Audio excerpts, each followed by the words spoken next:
A crazy finish to a crazy night in the NHL. Welcome to Pucknology After Dark, following a Sharks 3-1 victory over the Edmonton Oilers. But let's be honest here, was anybody even watching the third period of this game until with like 5 minutes to go in the game? We are joined by yours truly, Puck Guy 14, along with AJ Strong, Jay Alexander 46 Gentry, and of course the lovely special guest we have from Bay Area Sports Guy, Shalana.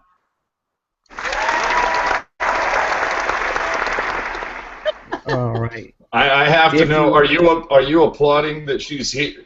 I have to know. Are you applauding because she's here, or because you pronounced your name correctly this time? That's a good both. question. If you want to be a part of the show, use the hashtag PucknologyAfterDark. You can tweet any of us, PuckGuy14, AJ_Strong, JAlexander46, at Pucknology. As you can tell, Chris JWS is a healthy scratch tonight.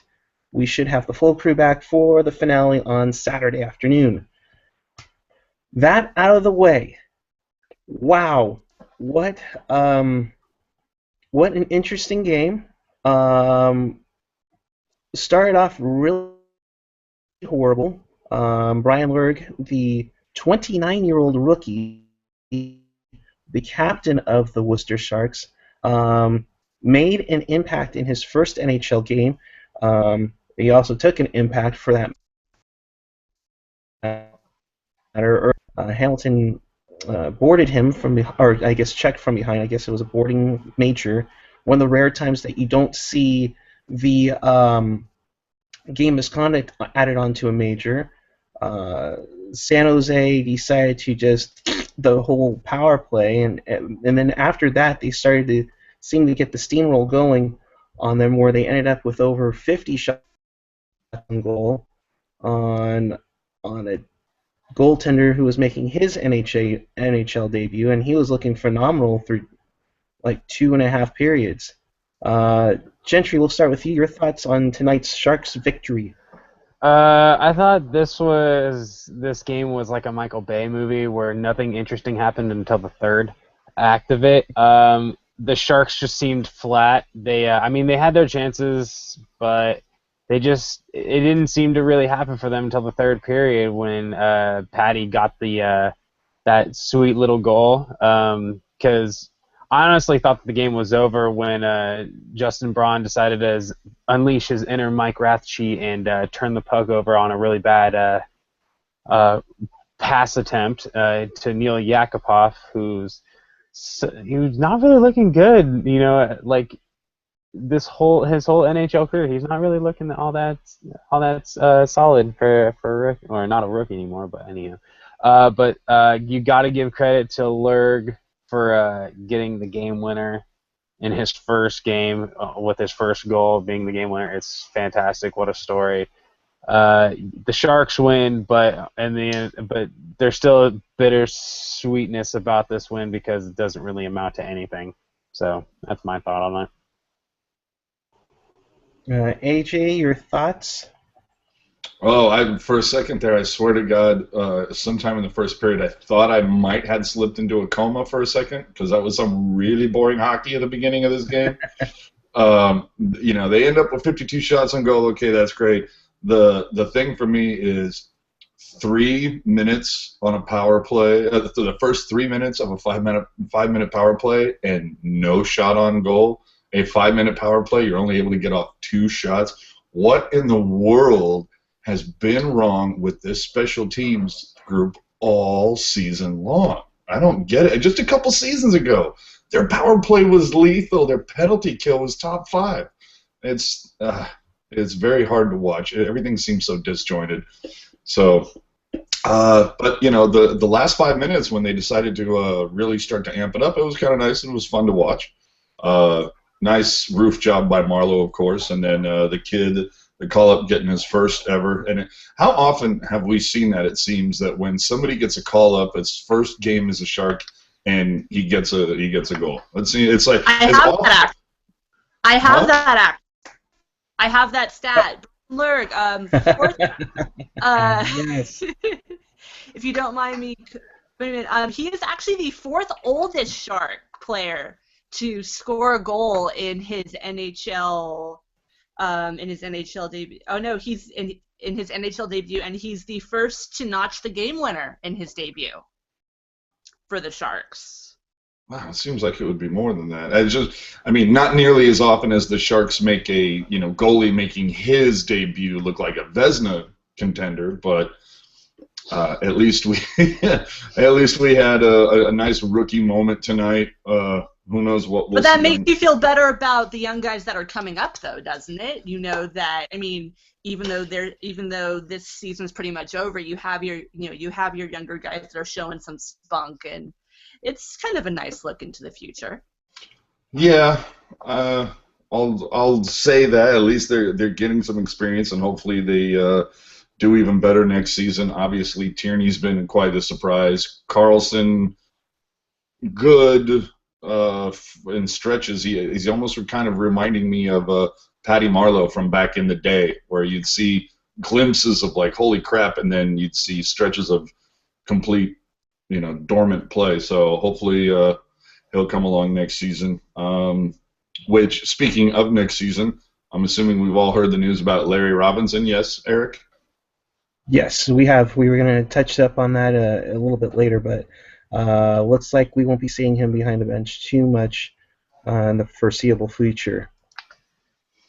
Wow. So we take care of the NBC's worst nightmare at noon on Saturday, where it's a game that literally means nothing. Could you imagine the people at NBC just going, "Oh, come on, LA, just beat Calgary, so we have something huge to promote for Saturday, this big matchup," and now it's just it's out.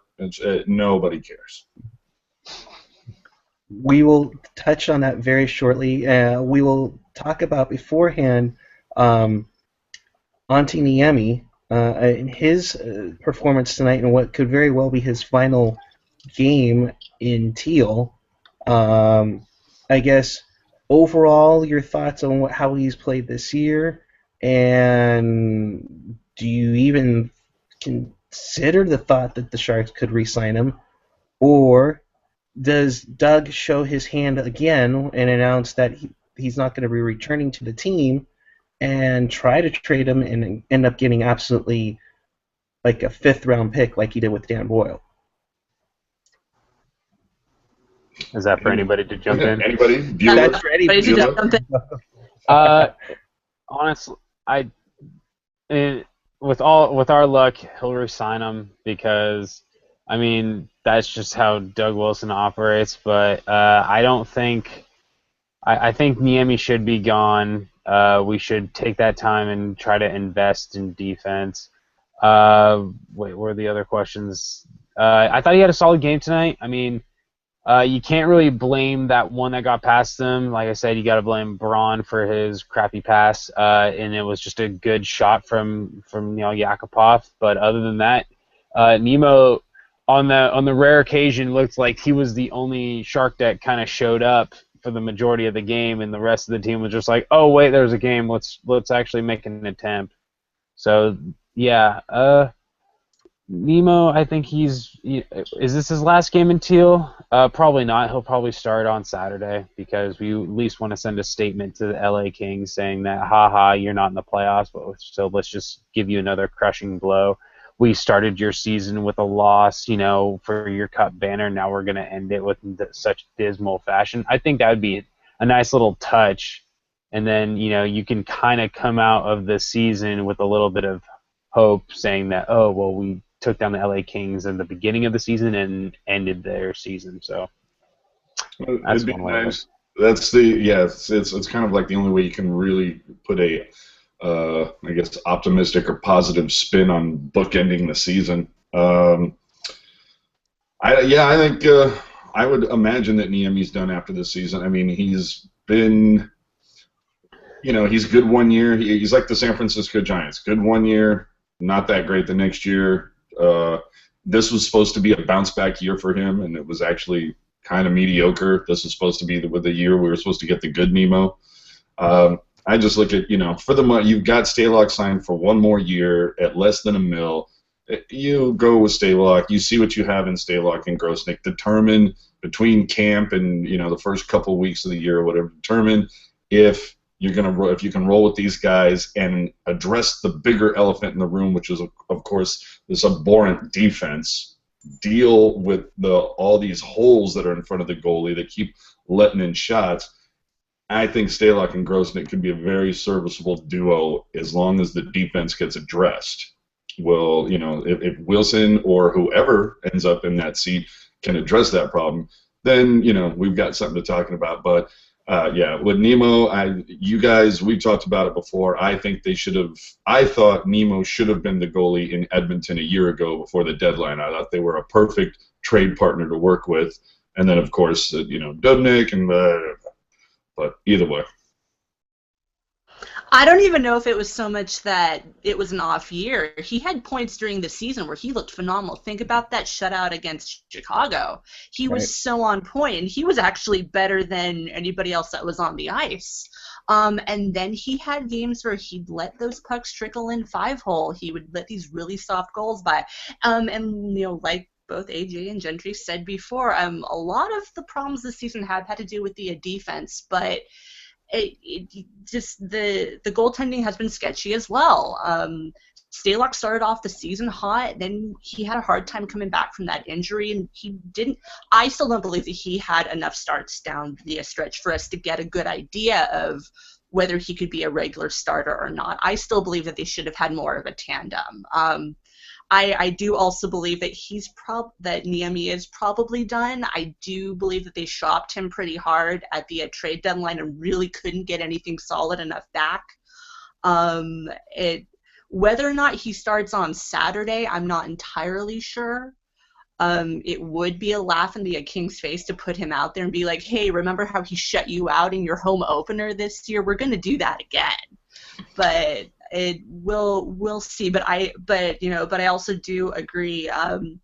Yeah, the goaltending needs to be more solid, but looking into the offseason, they've got to work on their defense. That was, of all the problems that they had this season, that was probably their biggest. And there is a lot of holes that they need to fill on their blue line if they want to be competitive next year. And before we touch up on Saturday, I'll talk to you guys about a Twitter conversation I was having with Ross McKeon tonight, and actually throughout the week, saying that even if you possibly get the number one pick, should you address the big elephant and go after a top-notch defenseman and try to land a boatload of items for that number one pick, which essentially would be McDavid. It would be very, very risky, I would think, PR-wise, for them to pass on Connor McDavid when you have the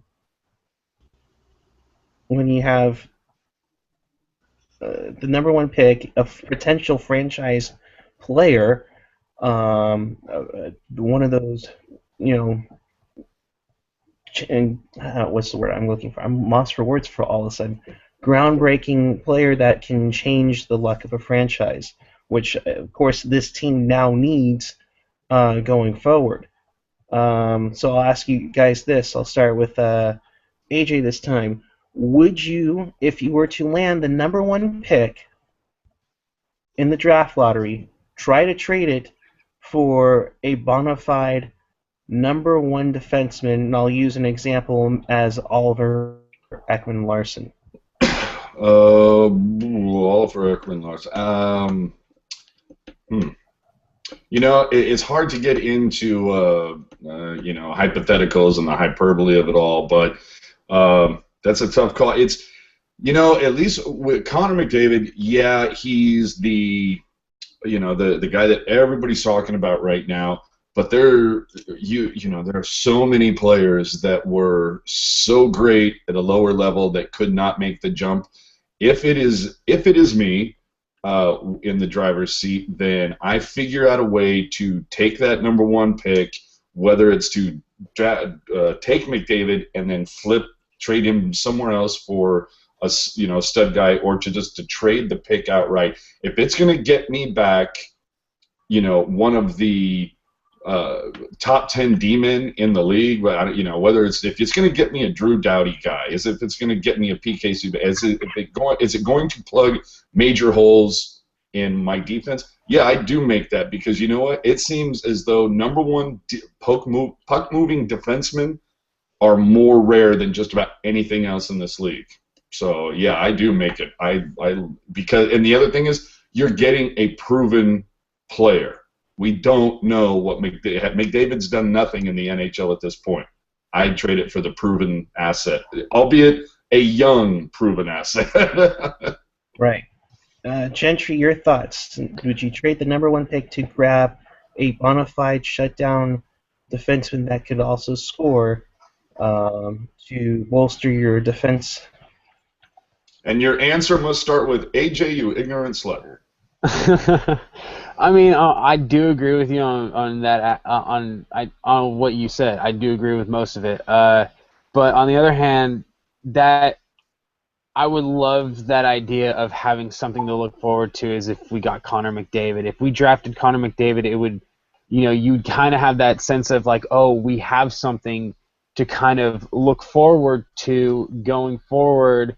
And hell, imagine if Connor McDavid got drafted by the Sharks, and then they decided to have him play in the AHL for a year, and imagine what that would do for the ticket sales for the Barracuda. Sorry, and I do mean Barracuda. That is the name of the team, because there's still the dumbest thing ever. But anywho, why not? Because here's the thing: is that even if it does happen where it's like he doesn't want to play for us, and he proves to be the next Eric Lindros, you could still trade him. And look how well that did for the Nordique, / Avalanche. You trade the proven asset, or you trade the asset. You get a boatload of picks, and you get like a Forsberg type person, and then you just get all these players back, and that helps you build towards becoming a cup contending team like it did for the Avalanche. So, do you go for McDavid? Yes, but if you can get like an Ekman Larson or a PK Subban, and then you can move Brent Burns back up to being a forward. If the deal is sweet, and if you can get a boatload of picks and prospects and a shutdown and a good defenseman out of it, then why not? But I'm kind of leaning towards getting McDavid. Miss Shalana?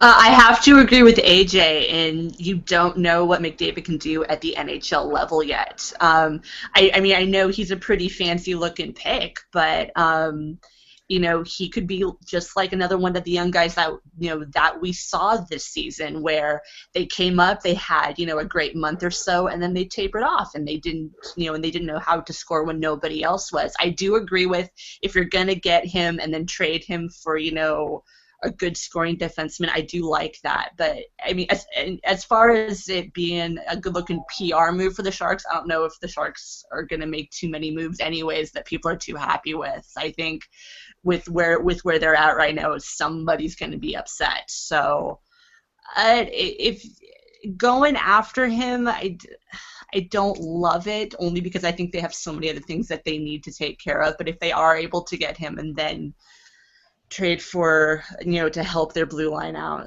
you never know.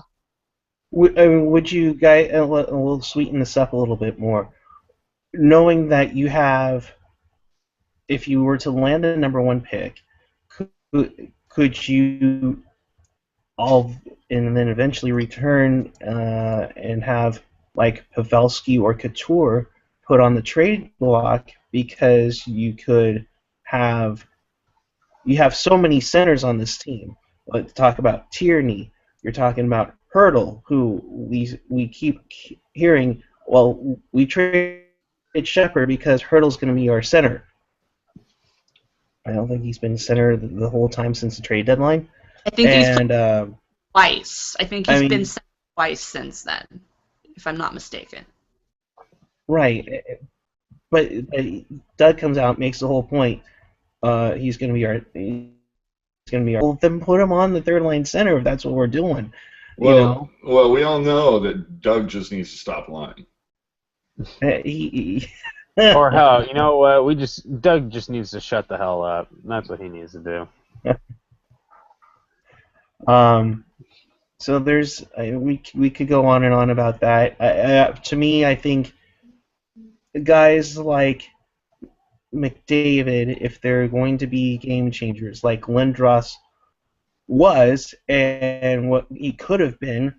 And let's be real here. He didn't achieve his complete potential, but he was one of those guys that you had to notice. Crosby is the same, although he tends to get a number of calls his way. And let's be real here. The Sharks don't have that much luck, and if they were to get a guy that the league would kind of, be impartial to, and I'm bonifyingly saying the NHL does this, wouldn't hurt so bad for the luck of the team. But if you get a really, really fancy trade offer from somebody, I could see it happening, especially Arizona, where they have multiple first-round picks. They have Max Domi. What was the guy's name? Moore. They got from the Rangers in the Handel trade. You mean Duclair? I mean Duclair. Was that Duclair? Yeah. Or Duclair. That's right. I'm sorry, Duclair. They have that. Well, either way though, let's discuss this problem once it is a problem. Yeah. In our draft special down the road. Exactly. The draft special. Yeah, that would be fun. Oh yeah. But if we're gonna go with hypothetical trades for the number one, the only. Hold on. Wait a minute. Did you see? You said draft special. Hold on. I'm gonna need something a lot stronger than this. Oh boy.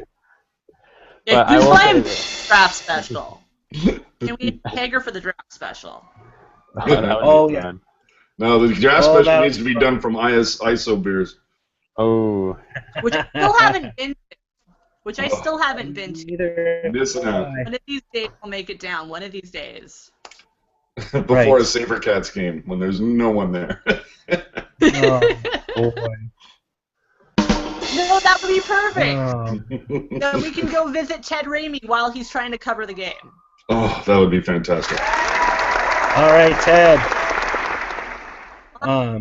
The only way I can see that number one pick being traded is if we got Victor Hedman and Steven Stamkos out of it. How about that? Hey, it fixes everything. We get a scorer, and then we get help on defense. Why not? Right. Now, normally, 2 hours of sleep. We would talk about the standings right now and where the Sharks are in the playoff chase. But since they are out of the playoff chase, we're going to look at what's in the Stanley Cup playoffs as of this moment. And that's the Eastern Conference, and those are the matchups right now. It's the Rangers against Pittsburgh. Pittsburgh's barely.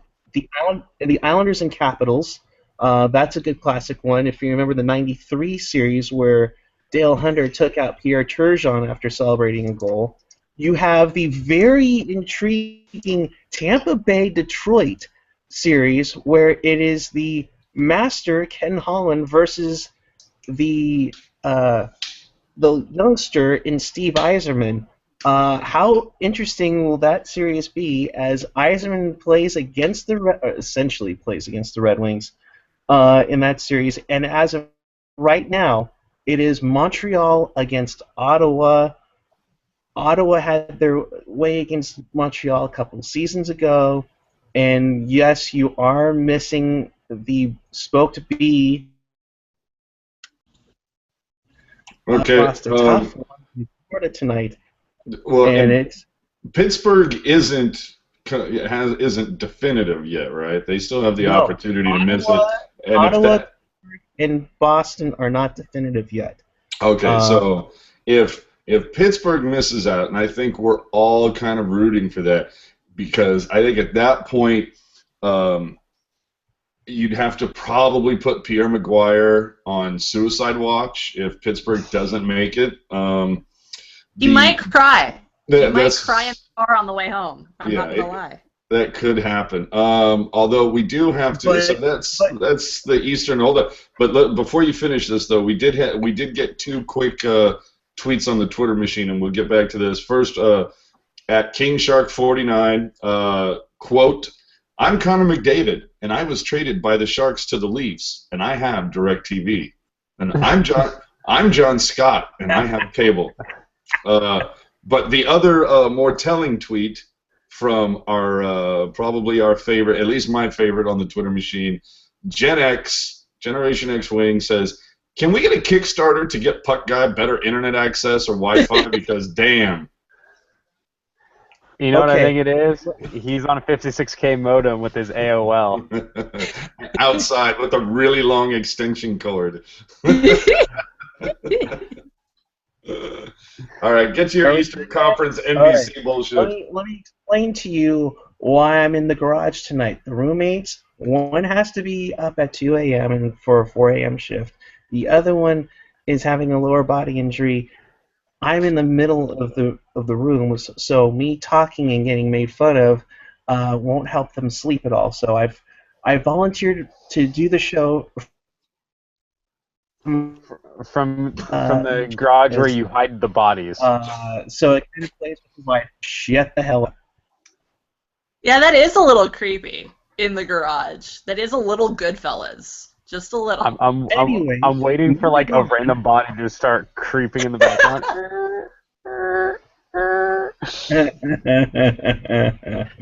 All right, so you might want to just turn off your camera altogether, but okay, go ahead. Whatever, shut up. All right, so that's the East. We have a very interesting race. Of course, we'll give you the West in a sec, but first we'll tell you Colorado beat win a thing. And, of course, the big game, the game that everybody else was talking about tonight, Calgary beat Los Angeles 3-1. It clinches a playoff spot for both Calgary and Winnipeg. And to quote Chris Cuthbert, "There will be a new Stanley Cup champion in 2015." As these are your 8 teams that will be.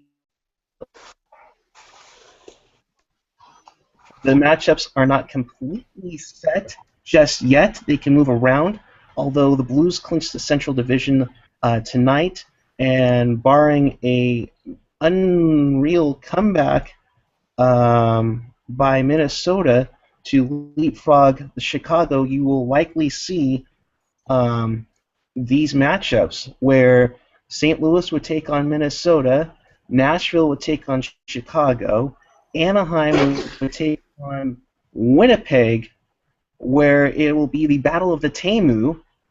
I guess who gets to win the rights to Tamu's heart. And then, of course, you have the Western Canadian Series. I think it's the first time since 4.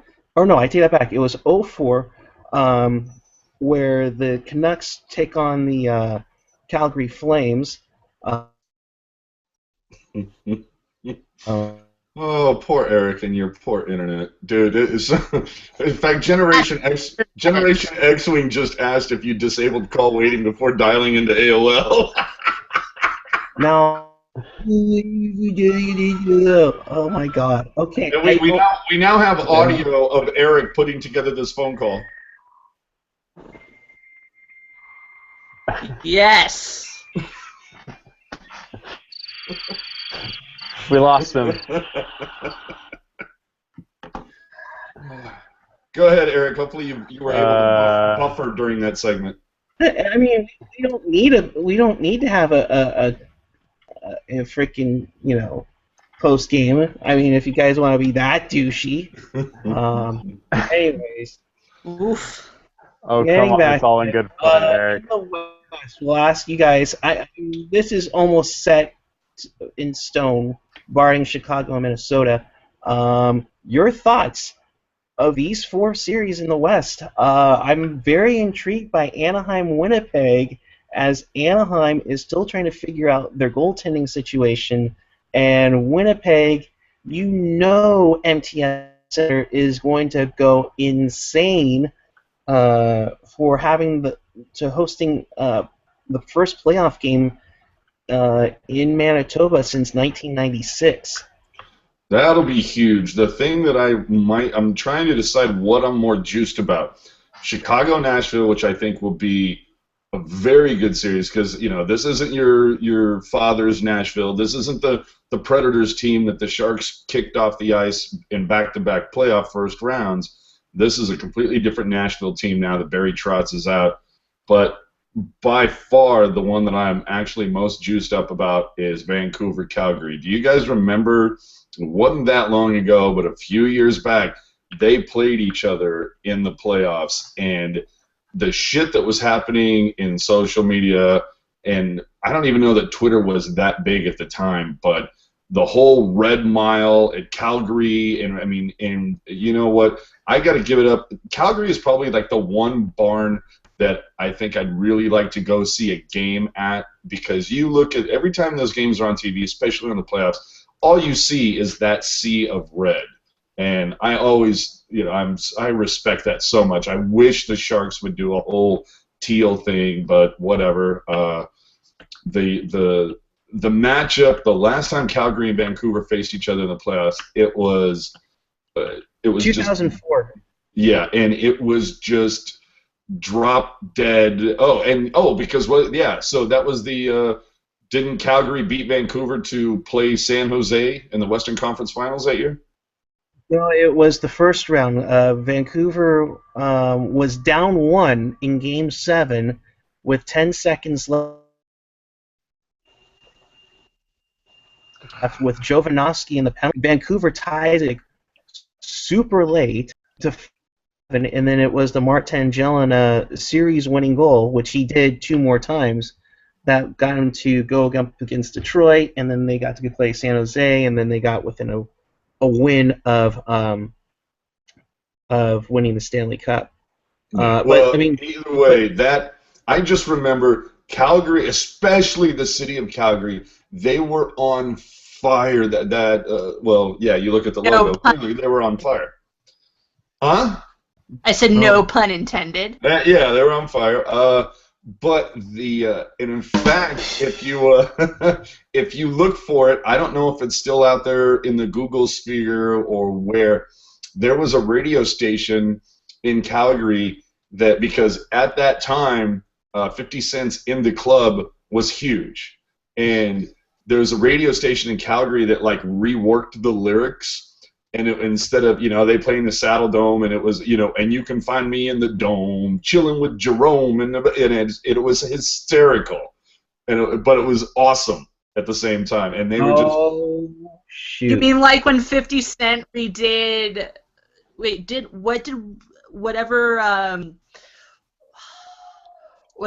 E40 redid for the Giants? I think it was their 2012 playoff run. Was it kind of like that same thing? I got it. Hang on. Fucking he always has it. Okay, Flames fans, just put your feet up. Yeah, let's let the guy with the awful internet connection play it. Yo, hey. And that's our show for tonight, everybody. Wow. Thanks for watching. Yeah, I was gonna say that. Well, here, Eric, with that response, you just became that kid who's losing the basketball game. It's like, I'm taking the ball home with me. That's right.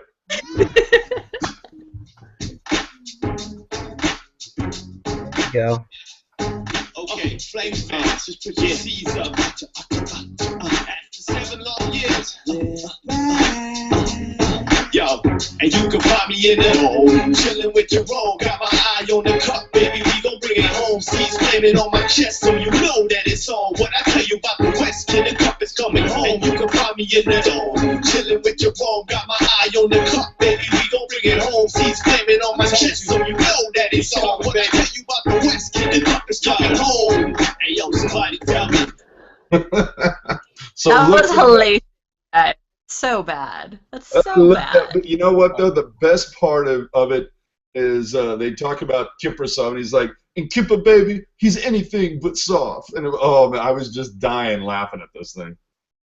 And speaking of music, I just wanted to point out that Edmonton's music tonight was really on point and really good. Nice. It Hint, totally was. I totally noticed that. It was amazing. hint, hint, Sharks, hint, hint. A mixture of current music and not outdated crap. I think the Sharks have this thing where it's like, oh, is it over 5 years old? Okay, we can play it now.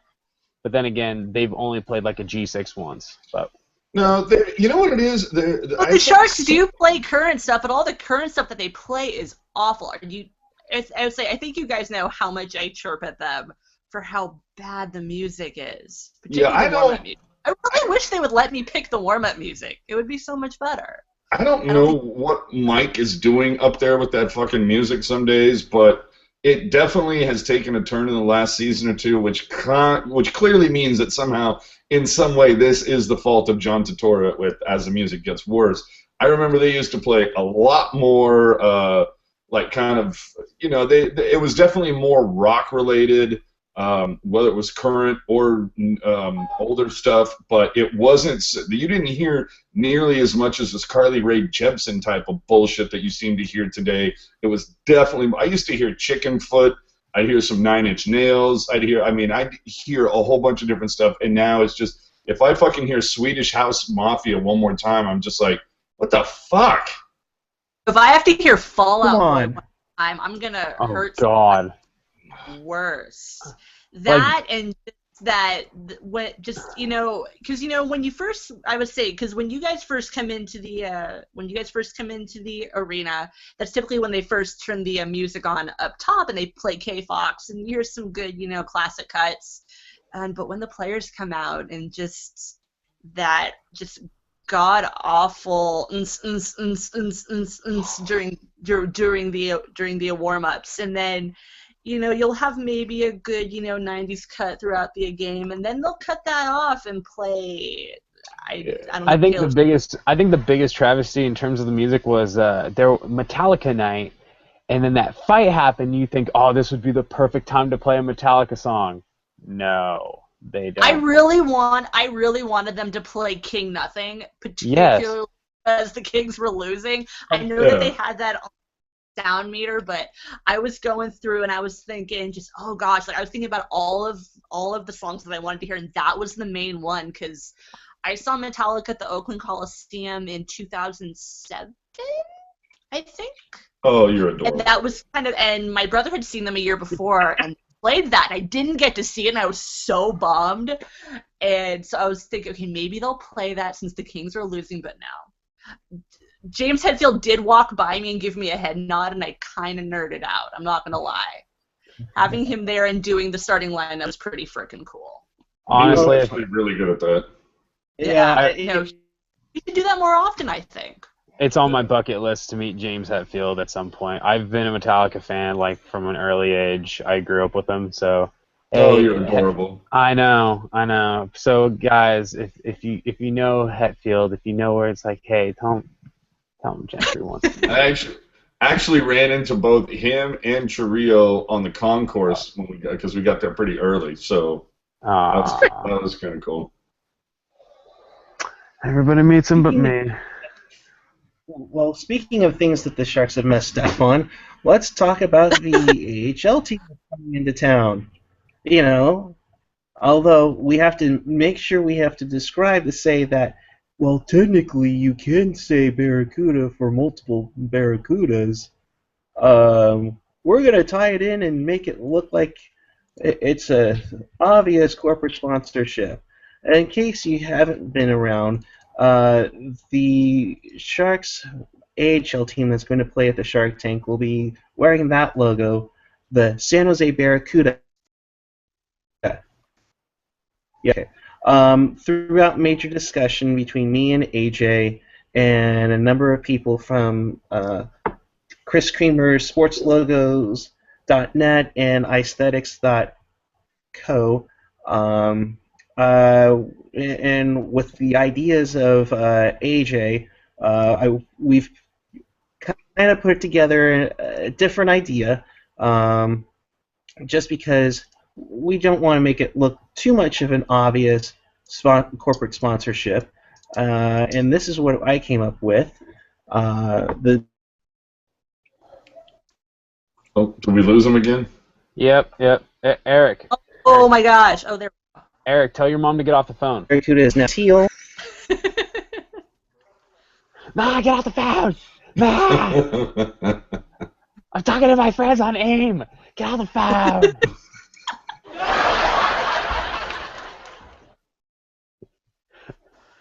Man. Hey, Eric, are you on Napster still? Dude, I think he's in the fetal position in the corner of the garage. Dude, what happened to you, bro? Eric, are you there? One of those bodies came back alive.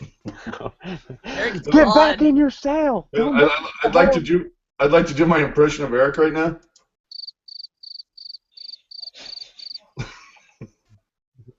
Hello. Eric. He needs to have like broadcast bars up.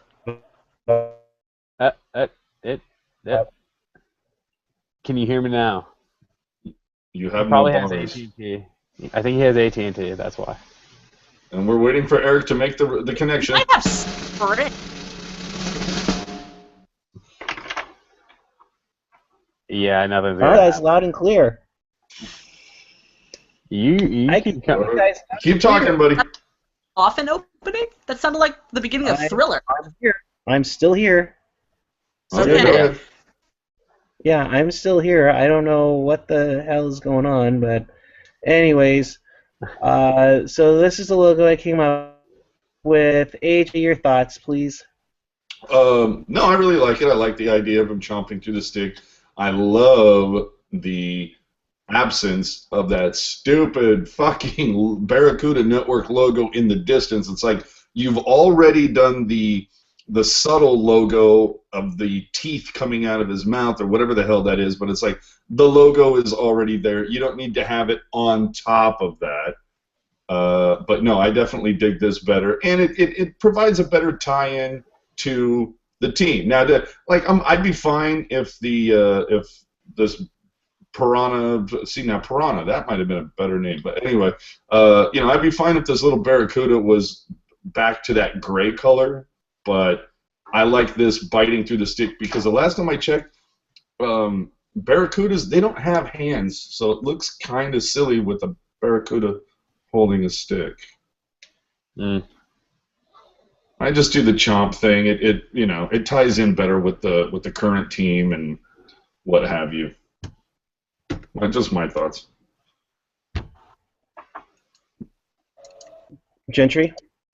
I like it. I like most of your designs. It does, like, how AJ puts it. It looks better. It's a simpler design, and yeah, Barracuda don't have hands. So, I would like to honestly, but I want to see that on top of an orange jersey, just for better, just for a better contrast.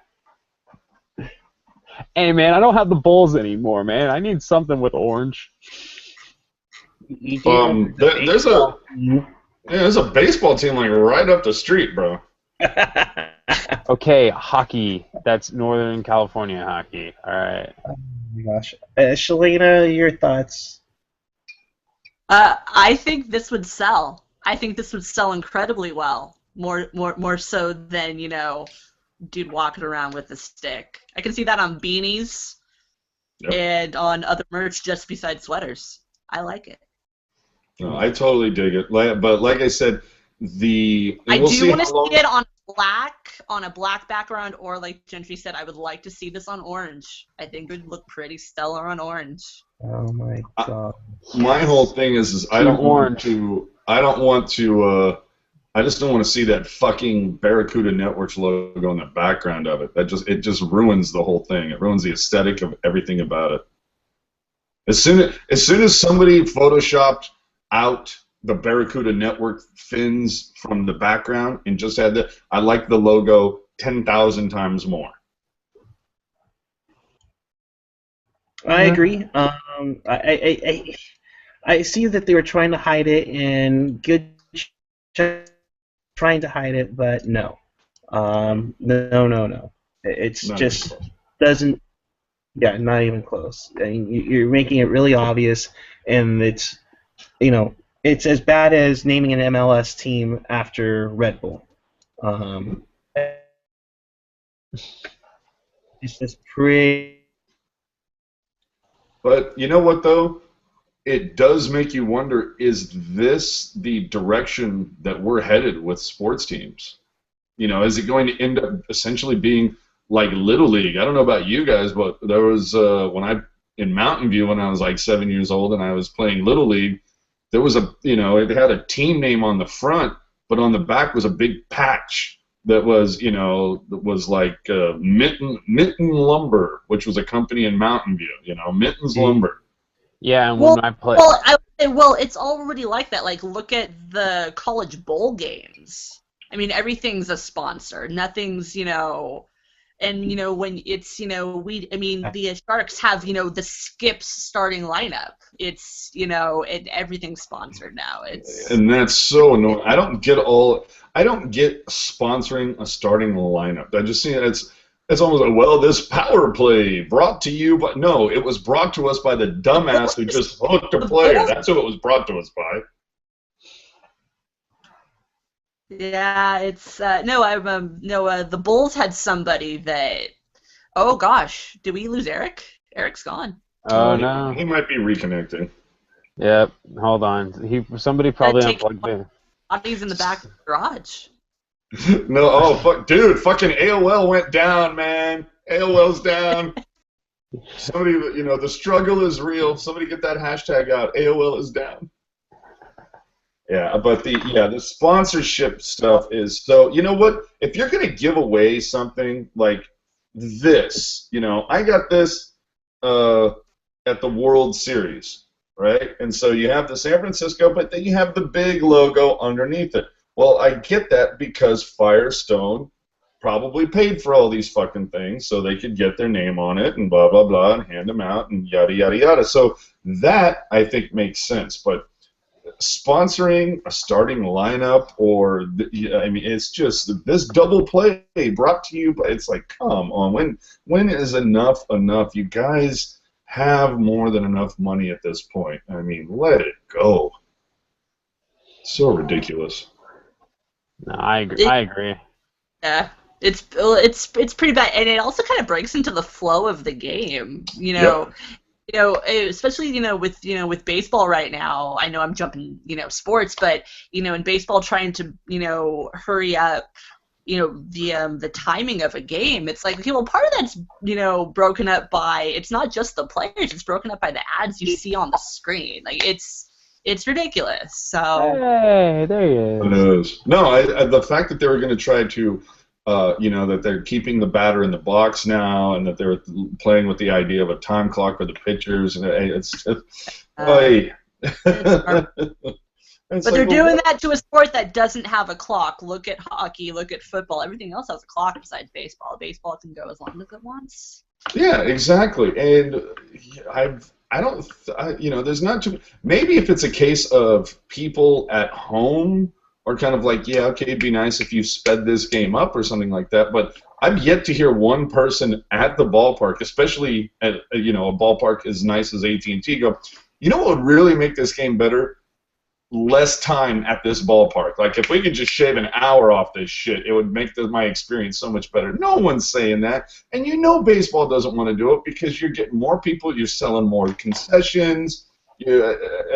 Just give me a break. It's so silly. And plus, it's the same way at bars when the sports bars are showing it on TV. Hell yeah, you're hoping for extra innings. It's like, that's more free revenue.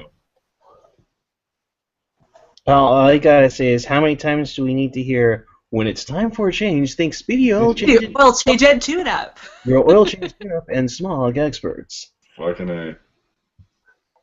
Oh my god. But it is getting to the point where I'm waiting for the next season. Kruko's going to be this swing and a miss brought to you by.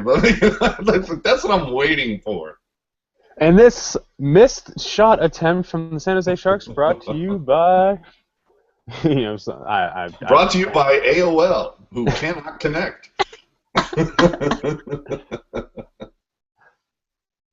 This, or this missed shot brought to you by Tinder. Missing connections. That's good. That's a good one. I like that. Andrew, you should probably pitch that to somebody. I can see that going places. I can see people actually being into that. Yeah.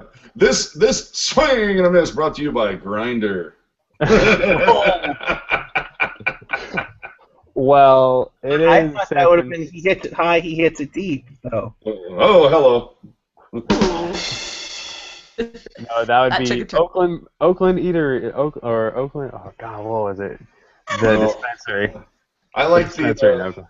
I like the idea now in my head of just going, and it is out of here. Brought to you by Amber Alert. I would die. Oh man. Ray Kuiper would go for that at all. Oh, the worst. The worst. Actually, I can't see. Ooh, and he's Going hit into the either. glass. This hit brought to you by YouTube. Like, comment. Who knows? We just invented a new game. It's put a corporate sponsor on everything. Yeah, no, that would be great. I love it. It's like, foul onto the new grass. Hey, speaking of grass, this is brought to you by medical marijuana. When you need grass, we have some shit for you. No, brought to it's like, and that takes a chip off the grass. Speaking of grass, it is free grass night presented by Scott's. At the ballpark, you will need a special ticket through the special promo code to pick up your special pad of AT&T Park grass. Actually stepped on by Hunter Pence. Ooh. You know what was great is, I don't know if you guys saw it, for about 5 seconds, who's that douchebag who calls all the World Series and the football games?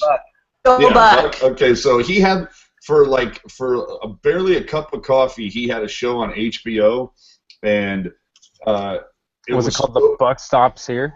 I have no idea, but it would have been good. But he had, there we go already. Oh, damn. Okay, we got to get to that in a second. But anyway, it was really funny that he was talking about how the old-timer broadcasters, when they would have to do segues, because a lot of those, this is before regional sports networks, right? So all of this shit was national. And they'd have to do those promos and bumpers for shows that were coming up later that night or whatever. And it was, they had one where it was, and that's the way, the top of the 7th ends. And coming up tonight is a special mini-series starring Meredith Baxter Birney, who plays who has troubles at home and a domestic, relationship. Don't miss it tonight. Meredith Baxter Birney playing the role of a battered woman. Speaking of batters, here comes Steve Garvey. It was like that type of shit. You do those perfect segues, and so I would love to see more stuff like that. If we're gonna corporate sponsor everything, and I'll be quite honest with you, we've been going on about these stupid things with corporate sponsorship, and not one fucking tweet from Gen X or Chester Chivo. I'm a little disappointed in you right now, because I'm surprised they haven't been like 20. Or you know what it is that he's really busy on Photoshop right now, and he just hasn't had the opportunity to send it out yet. Generation X-Wing is probably going to town on Photoshop right now. Think about it. He's like, so Twitter's gonna get overloaded in like 2.5 seconds. Tinder, Scott. All right. I can only do so many logos at a time. Dude, I fear I fear right now that Eric is being photoshopped into a Tinder app. But okay, go ahead. What's next? Don't show my girlfriend that one. I'd be in big trouble. How was your girlfriend anyway? Because she was getting white girl wasted the other night on Monday. She loves her charcuritas, and apparently she can't go to a tweet up without one. That's true. Or several. Because when she showed up, like before the game started, she was sober, and I was like concerned for her. This level of concern brought to you by the Betty Ford Clinic. Oh, oh no. Here we go. Oh no. Tweet up shirts. Don't stop believing. No, I love it. Are we gonna get to your graphic of the tank being for sale on QVC? Oh, I guess. Hang on. I was actually working on the Orange Barracuda jersey when my connection decided to go AWOL instead of AOL. But yes, there you go. These are the seats that me and Gentry were supposed to have. 3 easy payments. Originally just $20,499.99. It's now $9,099 with on Easy Pay for just $3,033. And yes, free Sharks tweet up button with purchase. Oh, you're talking about the seats. When I originally saw this, I was thinking it was more along the lines of a. Your ad here. No, not at your ad here. That you were selling the arena on QVC. No. Because I don't know if you remember when. We already did that 3 times. That's why we had Compact, HP, and now. No. I'm not talking the naming rights. I'm talking about. Remember a couple years ago when Conan lost the Tonight Show and they essentially put up the whole set and everything on Craigslist, and it's barely used late night show, but that would be funny where it would just be arena in Silicon Valley for sale, blah blah. Never used during the months of April, May, and June. Oh. Something along those lines. Yeah. So did you guys have fun at the tweet up outside of how that game went? It was a nightmare, but it was very much fun. I'm trying to pull up. It was fun. I don't remember anything. It was fun. We had a really good gathering. Actually, we had 2 really good gatherings here. That one was from the pre-game when everybody was not wasted. And let's see here. What's funny is that, AJ, you mentioned what they need for a Twitter icon, and they used the one from opening night. Mm-hmm. Kind of cool. Of course. Whoops. Already hearing the AOL sound. Is that AOL? Did you just get an instant No, message? it's not AOL. Shut the...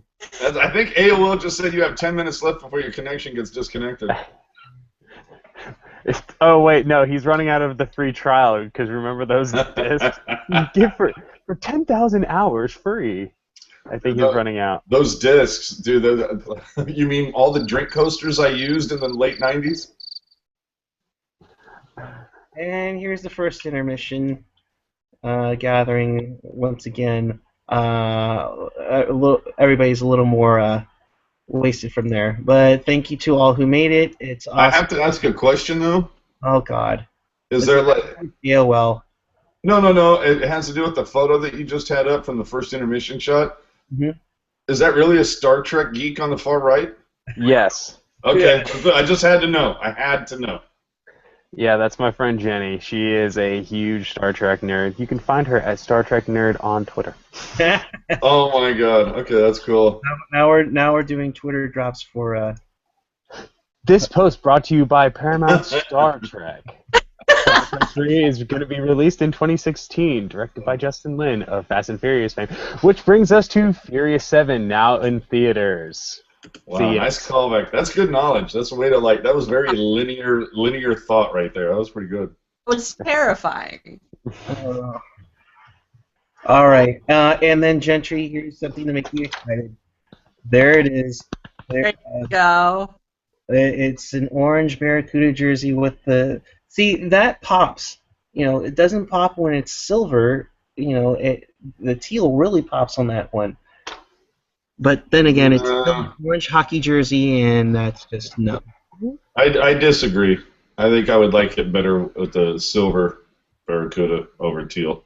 To me, teal and orange to me just really don't go together for some reason. I don't know why the Sharks keep trying to make that happen because they just really don't complement each other. in the orange that they use is unique to themselves. I mean, the Flyers and the Ducks use a richer, more of a. Okay, see, that wasn't me that time. Um, Dude, I really, really want an orange sickle right now, just staring at this. Not even like orange, because when you think of orange like the Giants orange, that's not orange. This is like I guess you could say a creamsicle, but it's like when you go and you get like the little bag of like Tangelos from the supermarket. That's kind of the Right. orange that I There seems to be a little more yellow in this. It's not as deep as a Yeah. Sharks or a Yeah. Giants orange. Right. You know, that orange almost reminds me of the orange of a Shock Top brew. Weird. Shock Top. brought to you by Shock Top. Brought to you by Shock Top. Hey, I can do this all night. I'll just need There free we go. sponsors. Forget Barracuda, ladies and gentlemen. Here are your San Jose Shock Tops. Yeah, and then every Yeah. time they Brought to every you by time they ISO. score, you hear like them opening. You know, it's like goal instead of a horn. You just hear. You know. 6 in the net, a free 6-pack you get. Oh yeah, that'll really go over well those under 21. Well, I like it. Then I would take it. I would take it. And that's the other thing too that I have been seeing debated about Barracuda is they're saying, well, of course they have to play Heart as the song when they score goals, and I'm like going, no, that needs to be the song that they come onto the ice to. You know, you can definitely find a different song that to play if they score, or you just use a different part of the song or something that if. When Danny Miller or whoever's introducing the Barracuda to come out, I would just expect and now, here are your San Jose. But underneath that, you just hear that dun dun dun dun dun dun dun dun dun dun. That, okay. So, kill it, Eric. Kill it. But I actually agree because there really isn't a part of that song that's explosive enough. To have it after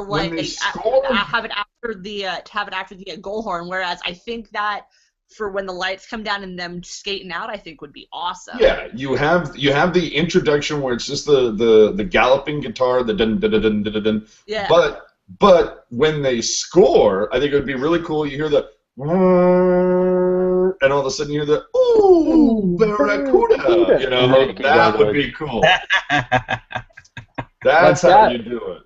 See, that's what I was thinking too for that. But then you can have something else kind of remixed into that afterwards, and then you can get everybody to do the na-na, or something, or something different. But yeah. Yeah. Then we're gonna hate that song by the time that the next season's over, right? It's gonna get overplayed like. But by the way, this Heart segment brought to you by the Rock and Roll Hall of Fame. Heart was just inducted. See, there you go. Just think if they score 10 goals in a game, that the odd of that, and you have Barracuda in your head for like forever. Dear Lord. With that, let's take it to the tweets. Let's see how much bashing I have online now. Well, apparently Gen X is too busy to do anything on Photoshop because he's trying to figure out what to do with the other 34.99 megabits per second of his fiber stream that Puck Guy is using. Yeah. From King Shark 49, Ryan Lert's goal is one of the highlights of the year. If the Sharks as a team played with his enthusiasm. What? All right, have you guys seen the Generation X-Wing Oompa Loompa tweet yet? That's what I want. Yeah. And I'm actually pretty sure that this is oranger than what the Sharks use. Yes, that's more giant. No, that graphic. Oh, that's an Oompa Loompa. Oh hell! When I saw this, I saw how orange when I saw how orange that face was, I automatically assumed it was a shot of Doug Wilson. I'm sorry. That bash on Doug Wilson brought to you by Toasted Wheats. No, brought to you by the Basho Burger at Johnny Garlic's. No, we were thinking more of like those toasted wheat thins, because if you ever seen the commercials where the guy is super like he George stays, Hamilton. Yeah. Oh, yeah. As we Exactly. move along here, Oh, you know what though? It is funny that Shalena brought up Monday night. So the tweet up was cool at pregame. I didn't make the first intermission, but what might have been the most fun was at the end of the night at the club level bar ordering a beer God. as I see John Tortora and Eric is going, dude, don't kill him, don't say anything, just let him go. And I'm like, no, man, I need to say it. And as soon as Tortora stops his conversation with whoever he's talking, I'm like, bring back Drew. And Eric's like, Drew was on KMBR yesterday, and they want to have him on during the playoffs, even though he's not talking about Sharks. It was so nice to hear. Wait. They're gonna talk playoff hockey with the Sharks not in it? Yeah. Well, let's be honest, dude. It's Tolbert and it's Drew, which means it's going to be about 90 seconds of hockey, and then they're going to do about 25 minutes of just really fun back and forth. Well, they also gotta talk about the Saskatchewan Roughriders. Tom Tolbert's my favorite on the. I don't know if I like anybody else on the radio as much as I like to hear him. Even when he goes off on a tangent and is talking about nothing sports. Yep. I mean, that's the guy that you want to go have a beer with. That's Exactly. the guy that might call up at the end of a bad day and be like, dude, just meet me for one. You end up having 5. Totally cool. That's one of the things that I really like about. It's what I really like about Tolbert and what I really like about Ramey is that when they're doing their show, it doesn't come off as like every single second of every single hour is pre-planned and scripted. It sounds very free flow, and they're kind of off the top of their heads and they're kind of just going down the newspaper, and they don't have to scream at you. They don't have to laugh at stuff that clearly isn't funny, but they're trying to make sound that way. Essentially, those guys do everything the opposite of pretty much every other sports person does on the stations around here, whether it's the other guys on KMBR, the other guys on 95.7, especially the ones on 95.7 where it's like some stupid thing and then yeah, it wasn't funny. Hey, John. Yeah, yeah, and appealing to the 12-year-old in every, prepubescent boy. Generation X-Wing has found his Photoshop, like I found my internet connection. And he asks, "Is this the Doug Wilson orange that you're talking about?" It's almost more of a bronze, but yes, or more of a. I want to say a pumpkin. Not too bad. So, oh boy. Oh, you know what, Kurt? You know what? He's holding up a Stanley Cup, and it's just like, oh, you have to be quicker. You know what? Shalena is the one who knows how to pronounce names. Can you tell us the proper way to pronounce Curtis's last name? Is it Pashelka? Pashelka. Oh, okay. Oh, I got it right. Okay. So it's almost like gefilte fish. Pashelka. All right. Pashelka fish. All right. He just pointed out on Twitter, he says, while it's been a tough year for the Sharks, there were 2 remarkable debuts that we can talk about. Of course, tonight, Lurg getting the game winner in his very first game as a Shark, as a San Jose Shark, and then, of course, Grosnick's 45 saves versus Carolina in that debut shutout, which was just unbelievable. That Grosnick debut, it was just kind of like, where the hell have they been hiding this point? We had heard about Sexsmith, we had heard about Satiri, and it's like, where the hell did this Grosnick kid come from? Well, and the best part about Grosnick was that the rest of the Sharks didn't play well in front of him either. Like, nobody gave him any help. He had that shutout all on his own. Which makes you wonder why he didn't get more looks. I think he went back down to the AHL. I think he went through a bit of a skid where he wasn't playing very well, and then he picked it back up. Well, I thought he got injured or something. Yeah, he got injured. He got hurt not that long after he was in San Jose, because he went because he had the 2 starts went back to Worcester, and then I think he got hurt not that long after that. Gee, He had what a the hard hell time is it getting about back. bringing up a goalie, and then as soon as we send him back down, they get injured? You know, Stalock gets the back of his leg sliced, and then Gross, dear Lord. I forgot about yeah. Hmm. No boy. No. And King Shark's asking, maybe this is a topic for a later show, but thoughts on who will win the cup? Yeah, we'll do that on Saturday.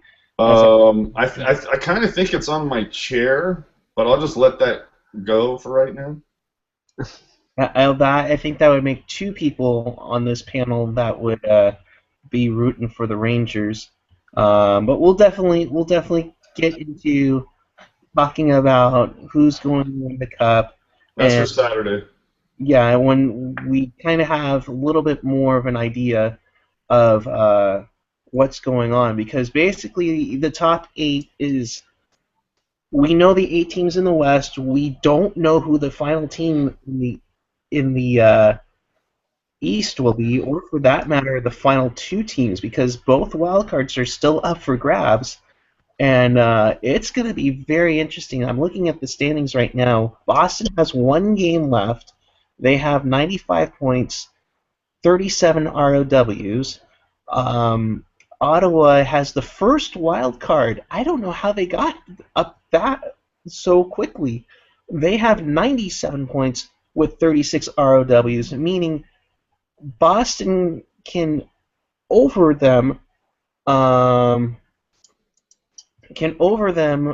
only by ROWs unless Ottawa wins or gets a point in their next game. And I think that would essentially clinch a playoff spot for them. Yeah, it looks, if my math is correct, if Ottawa gets 1 point, they're in. And it would be a battle between Pittsburgh, who has 2 games left at 96 points, and then it's just going to be a crazy final 2 nights in the NHL. Pittsburgh with 2 games, they will play it back to back, and then Boston has 1 game left, where I believe let me just look it up really quick here. But the East is now going to be a really interesting story. The Penguins play the Islanders tomorrow night. Well, Yeah. and on your with regards to your picks, Ross McKeon just tweeted that he's taking Blackhawks over the Capitals in the final. You know what? I might have to kill somebody on that. If you're going to tell me that the same 2 teams are going to win the last 4 cups, like, how fucking boring is that? Well, but I think the West is way up for grabs. I think you can possibly have where we saw it in 06, where the top teams go out, and, well, you're going to have one 100-point team still in it after round 1, potentially. You could have 3 after the first round, but you can't tell me Winnipeg is going to go down without a fight. Calgary and Vancouver is going to just be a nasty battle. That Calgary Vancouver might be my favorite out of those 4. Absolutely. I mean, because at first I was thinking, Nashville, Chicago will be good. St. Louis, Minnesota, but just that Calgary, Vancouver. Vancouver gets really.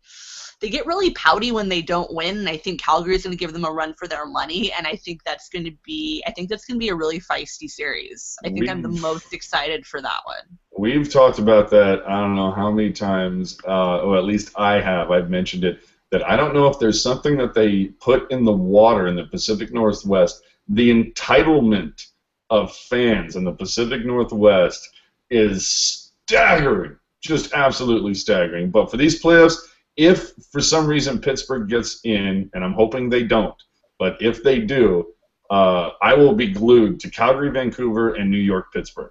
Absolutely. Okay, now here's my thing. If Pittsburgh doesn't get in, how many people are going to call foul if somehow Pittsburgh gets the #1 pick out of the draft lottery. Huh. That's not happening. It's not fucking happening. They got Sidney Crosby. It's not happening. They'll give it to somebody else before before Pittsburgh. They already got their luck. It's time to move on. I take that back. Pittsburgh doesn't have their first-round pick because they traded for Perron. Oh, okay, there you go. So if anything, the Oilers are now rooting for the Penguins to lose, so they up their percentage chances at the #1 pick. Oh, jeez. Oh, well, you know what, though? At least on Twitter, apparently Eric's connection has gotten better, so apparently he upgraded from his Pentium 120, as Generation X-Wing has pointed out.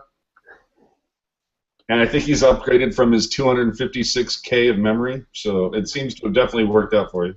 Oh, thank you so much. That's so sweet. One earlier from our good friend, Hockey Darling. Hey there, long-time listener, first-time caller. My question is, can any of you correctly pronounce the Flames goalie's name? Kiprasov. Oh, no, wait, what year is it? 2015. I was always under the impression it was Jonas Hiller and, was it Kari Ramo?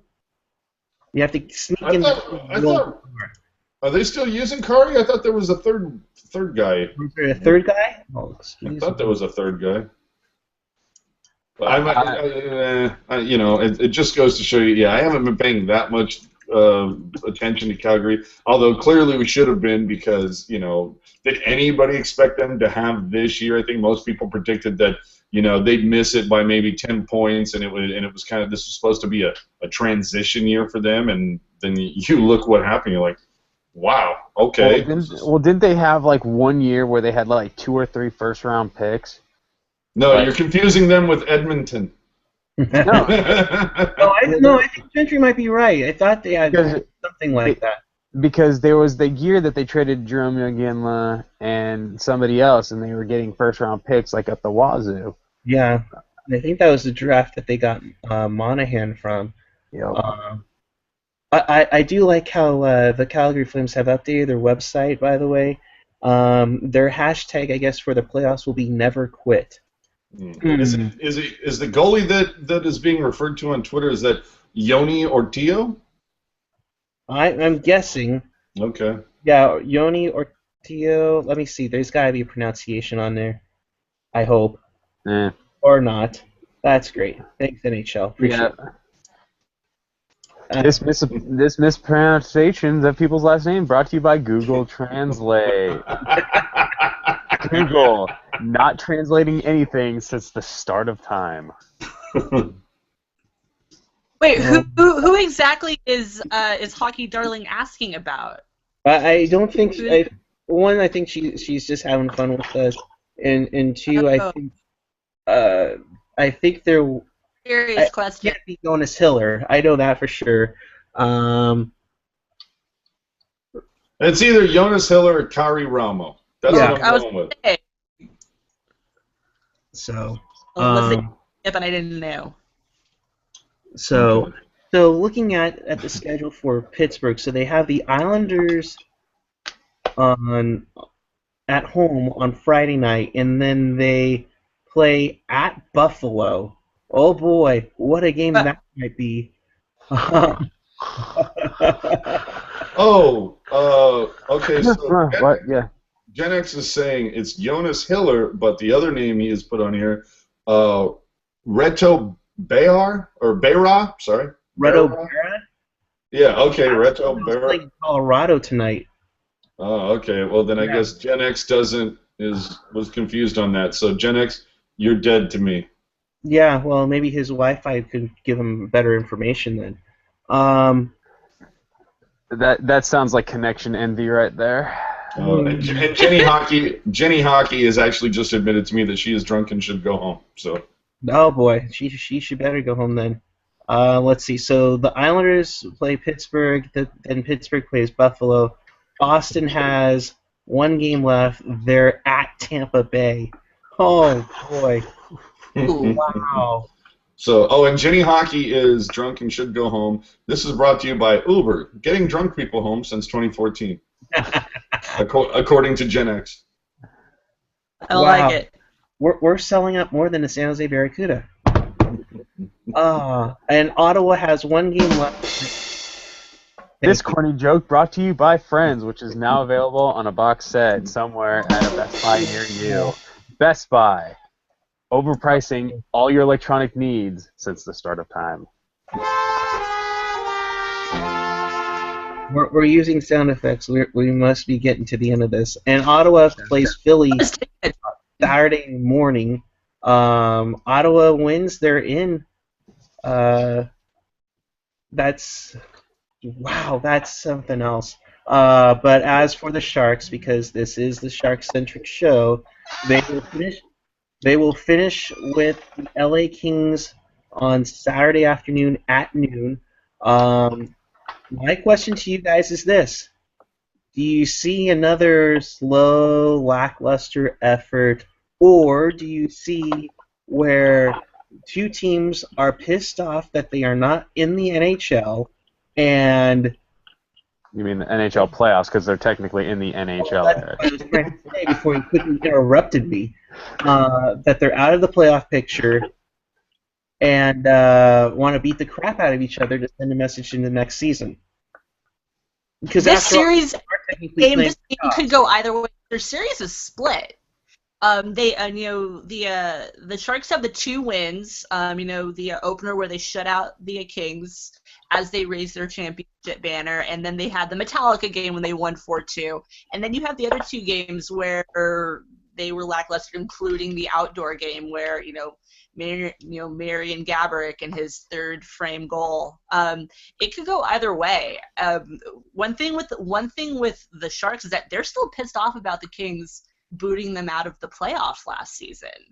Going into training camp this year, a lot of the guys saying, "Oh, it's a new season. We're past it." And talking to Logan Couture after they lost to Dallas, he'd said, in reference to not making the playoffs, he said, it sucks, I'm paraphrasing, and he said, especially with how our last season ended. So they still have a chip on their shoulder when it comes to the Kings, and so I'm hoping that since the Kings are already out of the playoffs as of today, and that'll be more of just a game for pride and for their mental state, and that both teams will just. I'm hoping that it's a grittier game. I'm hoping that this is a kind of a fight happy game, and that they all just want to kick the snot out of each other. Honestly. No, I agree. Yeah. I lead to a very interesting final game. I'm sure that none of them want to have suspensions going into next season. But if John Scott's in the lineup, oh crap! Maybe. It's only worth it if he beats the shit out of Dustin Brown. Well, You know what? I think it's LA has the upper hand in this game no matter what, because it's a case of the Sharks are the ones that have to do something, anything, whereas if LA wins, then it's just kind of, well, same old Sharks, didn't have enough when they needed it or whatever. And if the Sharks beat LA, then, Daryl Sutter afterwards can sit there with his, bitter beer face and go, well, the game really didn't mean anything. There was no implications. Who cares? It's like he can write it off. Like this is a game. Well, wow, San Jose won a game that means nothing. Good for them. It's when it means something. That's when we show up. So they can spin it either way. San Jose, yeah, you would hope that they would win this. If they don't, man, just good luck. if they don't, it's going to be one more,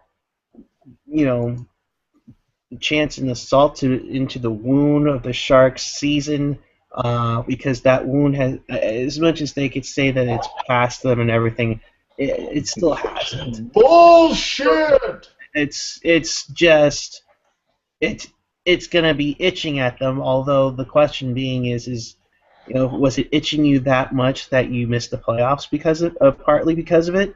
Also, we will, on Saturday we will talk about who's gonna go, who's gonna stay. It's gonna be very interesting once that game is over. What happens? I mean, who knows what's gonna happen in the off season? I mean, is anybody safe? Let's put it that way. Except maybe Joe and Patty, but who knows if Doug tries to piss them off that much in the off season. Can't piss him off any more than he already did. Let's put it that way. Exactly. Oh, let's not put that past Doug. He'll find a new level of infuriating this team. You know what he'll do? Just to piss them off, he'll trade Logan or Pavelski, and then give Patty and Jumbo no help whatsoever, and just be like, well, you can either be on this team that's clearly tanking for higher draft picks, or I can trade you to a cup contender. It's your choice. It's something to get into on Saturday when we do a full-blown post-mortem. There's been a couple interesting articles that have come out in the last couple of days, whether it's been Andrew Bench or on NHL.com. There's been a couple other ones about that this terrible season that essentially started almost 12 months ago. A lot of people point that not being able to get over that, blowing the 3-0 lead, and then the case of Wilson. I don't know who it was exactly. It had a really interesting take on it, where it was, okay, you lost in the first round to a team that to the eventual Cup winners, and you took them to 7 games. Now, granted, it's are we talking about this if the Sharks lose in 7 games, but they won 2 games, then they lost 1, then they won 1, and then they lost the next 3, or if it went like it did a couple seasons ago where it was like every home team won. It was the fact that you had the 3-0 lead seems to be at the forefront of this. And Wilson could have very matter-of-factly came out and said, that we're going to do what we have to make this team better. We feel like we're on the doorstep, and you make a couple significant moves. One of them not being John Scott, but trying to sign somebody else that's going to make a difference, of course, on defense. So you're not handcuffing McClellan. At least give McClellan the option to play Burns like Bufflin, where it's as needed. For this game, we need him as a power forward. For this game, we need him as a defenseman. At least you have that option. Those players are so incredibly rare. But instead, Wilson came out and basically said, "We're a tomorrow team, and we can't get it done," and was very negative. And instead of trying to still make it happen. How do you buy the whole idea of we're a tomorrow team when you still kept your 2 longest players? You had just handed them 3-year no trade clauses 4 months earlier, and then you come out and say, "Oh, we're a tomorrow team." Well, okay, but wouldn't you be more of a tomorrow team if you figure out a way to move Marlowe and Thornton to places that they're happy, where it gives them an opportunity to get the big shiny thing, where it also returns value that the Sharks actually can rebuild? It'll be something we will discuss. One of the questions I tweeted to a friend of mine tonight was, what will be longer, Raffi Torres' rehab or the Sharks rebuilding? So we'll see on that. This rebuild brought to you by Kaiser Permanente. Will we thrive on retooling? Very nice. Speaking of retooling, this section is brought to you by Orchard Supply Hardware. Oh boy, we're losing our minds. We better get out of here. Retooling. This brought to you by Hooters, the home of real tools. Oh boy. All right, quickly we'll touch up on the tweets really quick. Jenny Hockey Sporting Agenda. Well, LA Kings can't score for shit. Only Doughty, Quick, and Regier showed up to play tonight. King Shark 49. What if the garage door opens? Don't worry. I think Jenny also asked, why am I in the garage? the quick answer is that there's other people sleeping. I would be waking them up with talking. So I'm trying to be the nice roommate here. What else? Oh, and Generation X-Wing is asking if they can get an invite for Saturday's post-mortem with Chester. Only if they're bringing beer. Only if they're bringing beer. Exactly. Well, here was the thing. If Saturday's game was going to mean something, I was going to tell everybody get to Stanley's. But of course, the Kings just had to just kill that off. Oh well, what can you do? I hope like hell Saturday is not boring because the last thing that they need to do is that NBC pushed like crazy this rivalry between the Sharks and Kings with an outdoor game, and the last game is going to be like and look, it's a tight checking 2-1 affair with most of the game in the middle of the neutral zone. I mean, that would be the worst nightmare for them. What they say? I'm sorry, say that again? I was like, is that what they say? Because I watch, because when we watch the games like from the tank, I have the TV on mute. Is that all that they say? Well, I mean, they pushed this LA Sharks rivalry so much. The last thing I would think NBC would want is to have them have a meaningless 2-1, 1-0 affair as their finale to promoting the heck out of Sharks Kings. Yeah, I'm really surprised that they haven't figured out a way to flex something, to shoehorn something into that slot that's an actual meaningful game. I mean, how are you supposed to turn the U.S. market to get them interested in hockey if on the last day of the season when you're really pumping the crap out of it, oh, here's our big rivalry between two teams that are not in the playoffs this year. Well, they keep doing that with Philly and Pittsburgh, so. Oh, God, yes. But it should be at least the case of there should be somehow flex a game that has playoff implications, whether it's losing you're out or if it changes the seeding, whatever. But you have to have something that means something versus a game that means absolutely nothing. Well, how many times have we had NBC rivalry nights? Philly, Buffalo. Like, they start inventing rivalries now. That's true. That is true. I think we had like Blackhawks and Capitals one time. Everybody's a rival with the Bruins. Like the Bruins are a rival with everybody. Oh my gosh! Always on rivalry night, and they just hate everybody apparently. That's right. That's because like, when did the Bruins become the Oakland Raiders of hockey? Because at least Bruins. NBC rivalry night, it just seems like they're on every Wednesday and they're just at war with everybody. It's like, no, they're not. No, it's the Bruins. The Bruins in Montreal. That's the big rivalry, and that's a fantastic rivalry. That's fantastic, but you don't see that. It's NBC. I mean, the perfect example of that is. Look at the divisions and how they were set up when they did realignment a few years ago, and what is it? It's the Pacific, it's the Central, the Atlantic, and the NBC division. Thank you. Right. Yeah. Absolutely. There is multiple games on at 3 p.m. Eastern on NBC. I would assume the entire country outside of the Bay Area and LA will be getting Minnesota at St. Louis, which could potentially be a first-round matchup. That makes sense. Yeah, I would believe that they're probably going to have San Jose and LA just be regional, pretty much to just the state of California, which is fine because that'll be really interesting if things go crazy there. And if there was ever a time for Angry Joe to drop the gloves at the beginning of the game again, Saturday at noon would be a really nice time for that. I'd like to see. I'd like to see. I just want to see an angry game in general. I want to see them because the Sharks just weren't very.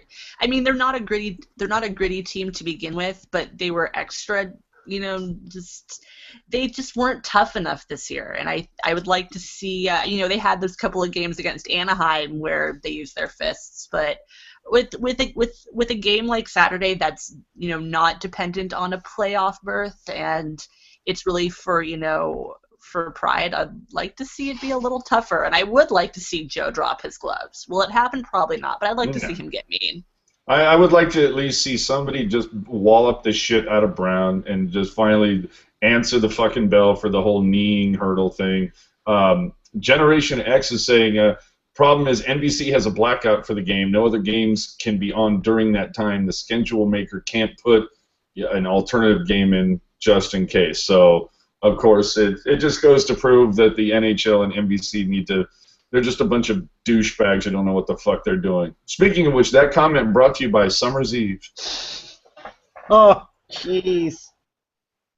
Oh, boy. Didn't you guys ever see that SNL bit where they used to do the old classic ESPN games? Oh my God, what was it? Oh, I wish I could remember some of the lines from it. It was hysterical. Oh yeah. So when going down south makes him breathe through his mouth. Summer's Eve, douche. That was one of the funny. Didn't you ever see that bit? No. Oh my God! Where all they do it's like we were talking about at the beginning of this, where you'd the transitions from the commentators into the sponsor, and oh my, yeah. But that is one of the ones I remember where it's like, when going down south makes him breathe through his mouth. Summer's Eve. There was a laundry list of them. There was a laundry list of them, and they were hysterical. They did another one where it was a maxi pad thing, and oh my God, all the little rhymes that they had to segue to it was so funny, because they were always calling, it was like it was women's golf, women's bowling, it was always, women's darts. It was always stuff like that. Wow. Opinions expressed by ESPN2 through AJ Strong do not necessarily represent Pucknology or their affiliates. This remembering of classic SNL bits is sponsored by Sweaty Balls. Something nobody can resist. There's nothing like. There's nothing quite like the look on a little boy's face when the first time he gets his hands on his own sweaty wiener. Okay, as we wrap up here, as I'm muting AJ, the Sharks win 3-1 over the Edmonton Oilers. Oh yeah, that's right. We're talking about hockey. Yes, We were hockey. talking about at some point. Hockey. Oh boy. Gee. We'll see you immediately after the game on Saturday, where we will have our post-mortem finale. If Eric's AOL connection holds. Shut the fuck up. It will last. It's not AOL. It's brought to you by Xfinity Wi-Fi. Brought to you by Sprint 2.0. Yeah, right. Oh. Brought to you by Cellular One. Brought to you by Singulaire. Yes, this is my the audio vault. AICU Cell 1 studio. All right. With that, for... Wait, is that your kill studio? Is that what you just said? No. Oh, my God. Are you the murderer and the girl with the dragon tattoo? Did I just spoil the movie? All right. I'm muting you all. All right. For Gentry Alexander, for AJ Strong, for Shalina Goldman, for the Healthy Scratch Chris JWS, I am Puckguy14. This probably will not be the worst show ever, but it might rank up as one of the best ones. We will see you after the game on Saturday, where we will have the finale of Postmortem and everything in between. It will be a star-studded list. It'll be a star-studded list. This is where I would go, hey, Brody, if you want to be on the post-game, by all means, let me know. Chances are the Probably do an A. Thanks, chances are the Athletics are playing at that point. Oh, I just said. because, Game 5 of a 162 game season not as important than the end of the year. Oh, whatever. All right, until Saturday. Keep it real. What am I saying? We got to celebrate this. We won tonight, guys. Well, we got to throw up the W flag for Sharky and get our little happy little music going here. For AJ, for Shalana, for Gentry, for Chris, and everybody that watches, thank you so much for watching. Keep it real, keep it fresh, keep it real fresh. Good night, and go Jets go.